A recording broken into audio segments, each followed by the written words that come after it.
മറ്റൊരു വാർത്തയിലേക്ക് പോകാം.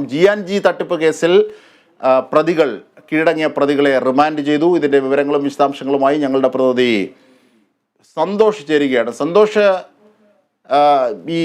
ഈ പ്രതികൾ കീഴടങ്ങുന്ന സാഹചര്യം കോടതിയുടെ നിർദ്ദേശപ്രകാരം കൂടിയായിരുന്നു. മുൻകൂർ ജാമ്യാപേക്ഷ നിരസിച്ചതിനെ തുടർന്ന് ഈ ഒരു സാഹചര്യത്തിൽ പ്രതികളായ അച്ഛനും മകനും ഇപ്പോൾ റിമാൻഡിലായിരിക്കുകയാണ്. എന്തൊക്കെയാണ് വിവരങ്ങൾ?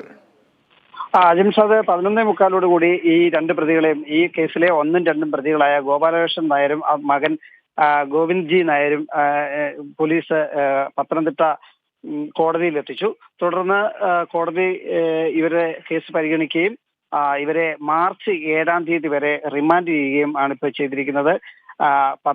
കൊട്ടാരക്കര ജയിലിലേക്കാണ് ഈ പ്രതികളെ ഇരുവരെയും പോലീസ് കൊണ്ടുപോയത്. Pathanamthitta additional district and sessions കോടതിയാണ് ഇവരെ റിമാൻഡ് ചെയ്തിരിക്കുന്നത്. അജിൻഷാദ്. ശരി, സന്തോഷാണ് വിവരങ്ങൾ വിശദാംശങ്ങൾ നൽകിയത്.